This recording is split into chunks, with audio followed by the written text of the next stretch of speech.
Bismillahirrahmanirrahim. Assalamualaikum warahmatullahi wabarakatuh.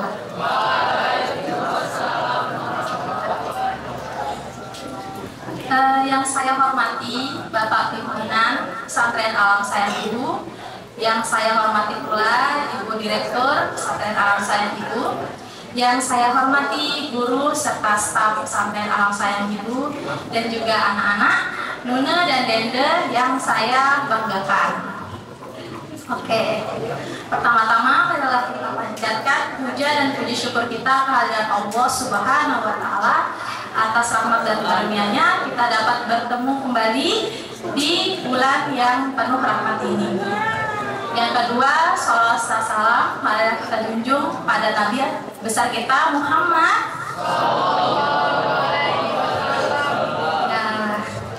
yang telah membawa kita dari zaman jahiliyah menuju adil dan Islam. Pada kesempatan hari ini, Miss akan membawakan suatu kultum yang berjudul Kunci Membangun Kebiasaan yang Baik.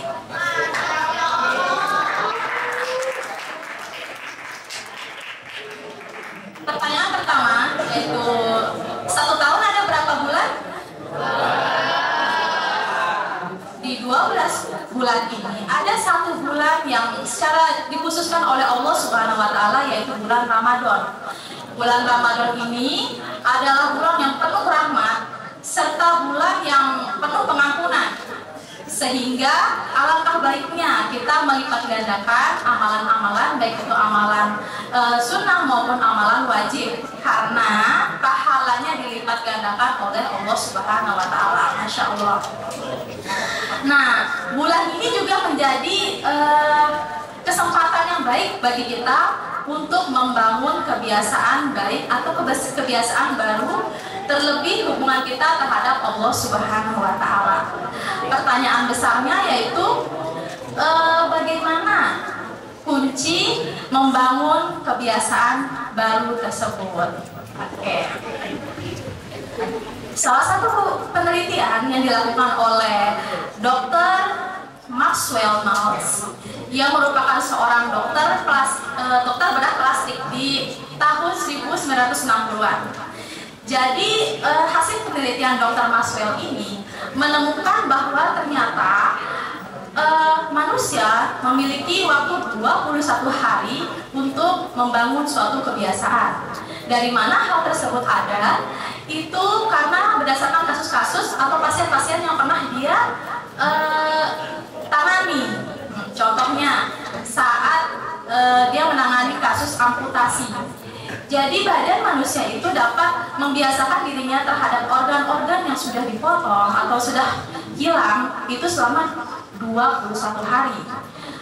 Operasi plastik. Pada kasus operasi plastik, kita dapat melihat hasil yang sangat signifikan di hari ke-21. Oleh karena itu, Dr. Maxwell ini membuat suatu teori yang berjudul teori 21 hari dan dibukukan dan sangat bestseller di tahun itu. Dan sampai terjual 30 juta copies.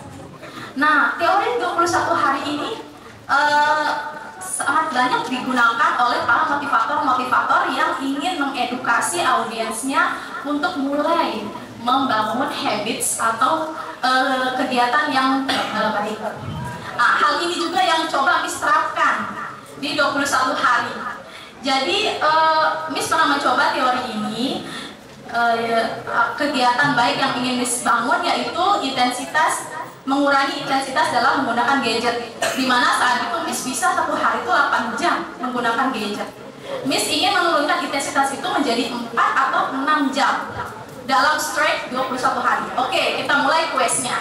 Di 1 hari pertama, 2 hari pertama itu Miss mencoba menyibukkan diri dengan hal-hal atau kegiatan-kegiatan yang jauh dari gadget, seperti misalnya membersihkan kamar, membantu orang tua, belajar, beribadah, dan lain-lain. Terus lanjut sampai hari ke-21. Di hari 22 ternyata adanya perasaan impulsif atau dorongan bahwa kan kemarin-kemarin kan apa namanya, main HP-nya cuma 4-6 jam ya. Gimana coba lebih intensitasnya lebih dinaikkan dikit, kan udah 21 hari. Ternyata Miss bisa main sampai 10 jam. Saat itu Miss ngerasa gagal. Mengapa? Karena berarti 21 hari saya yang kemarin ini sia-sia dong. Nah, pertanyaannya adalah, apakah memang benar teori 21 hari ini bagus dalam membangun habits atau kebiasaan baik? Kita jalan ke penelitian terbaru yang dilakukan oleh University College London yang menghasilkan bahwa ternyata membangun kebiasaan yang baik atau kebiasaan baru itu membutuhkan waktu yang cukup lama, yaitu 66 hari. Bahkan bisa sampai 254 hari, tergantung dari kompleksitas kebiasaannya ini dibangun. Jadi gimana dong Miss? Banyak banget nih harinya, 21 hari, 66 hari, 254 hari. Yang mana yang kita ikutin Miss? Oke. Ini dijelaskan di hadis yang diriwayatkan oleh Bukhari dan Muslim. Rasulullah Shallallahu Alaihi Wasallam bersabda, artinya Allah Subhanahu Wa Taala sangat mencintai amalan-amalan yang dilakukan secara terus-menerus meskipun itu hanya sedikit. Jadi di sini tuh it doesn't matter kalian mau mulai di 21 hari, 66 hari, yang terpenting adalah now, hari ini, detik ini, disitulah kalian memulai. Jangan berfokus pada goals 21 hari atau 66 hari. Nobody's perfect. Jadi kalau misalnya kalian gagal di 22 hari, tetap itu kalian berproses. Sangat normal untuk gagal di 1 atau di 2 kali, 3 kali. Yang penting kalian dari sana kalian mulai grow, mulai berpikir, oh ternyata metode ini salah. Saya akan mencoba membaurnya di hari selanjutnya. Seperti itu. Itu poin pertama. Poin yang terakhir, ada poin kedua. Miss punya 2 kunci. Oke, kunci kedua adalah kita mengetahui tantangan kita. Salah satu tantangan terbesar dalam membangun kebiasaan baik itu adalah bukan orang lain, tapi diri kita sendiri. Bukan tanpa alasan, hal ini bisa dijelaskan menggunakan teori sains. Di sana, di otak kita itu ada namanya hormon yang bernama hormon kebahagiaan. Ada yang tahu apa itu hormon kebahagiaan? Hormon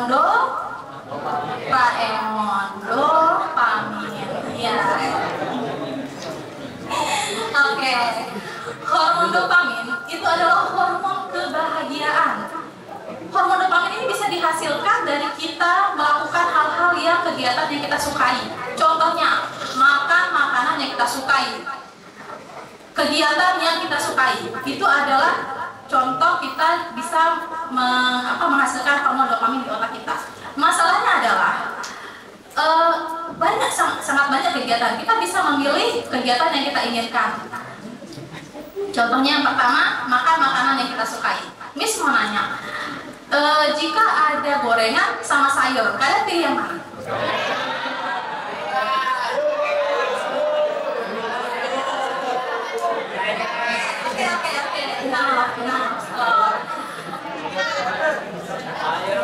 Ada 2 suara nih, bagus berarti. Oke, Miss tanya lagi deh, kalian lebih milih belajar atau rebahan?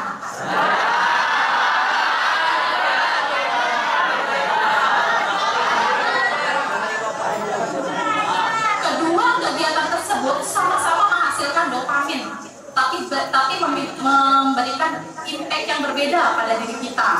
Belajar memberikan manfaat, sedangkan rebahan hanya memberikan kenyamanan sesaat. Memang kelihatan terlalu idealis, tapi memang begitu caranya. Padahal kedua hal ini, makan sayur atau makan gorengan itu sama-sama makanan favorit kalian. Tapi hal yang bermanfaat secara panjang, itulah yang seharusnya kalian pilih. Jadi itulah pentingnya kalian dopamin detox. Oke, memperbaiki pola pikir dopamin kalian. Kita udah di Ramadan udah berapa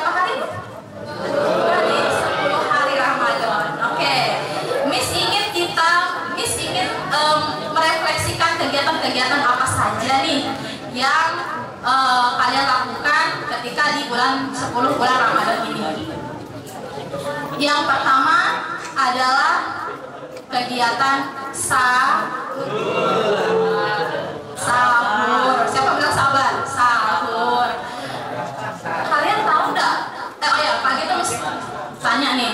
Siapa yang sebelum bulan Ramadan itu susah dibangunin sholat subuh? Angkat tangan.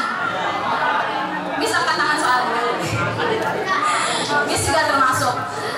Tapi coba deh kita lihat, refleksikan diri kita. Ternyata kita mampu dong.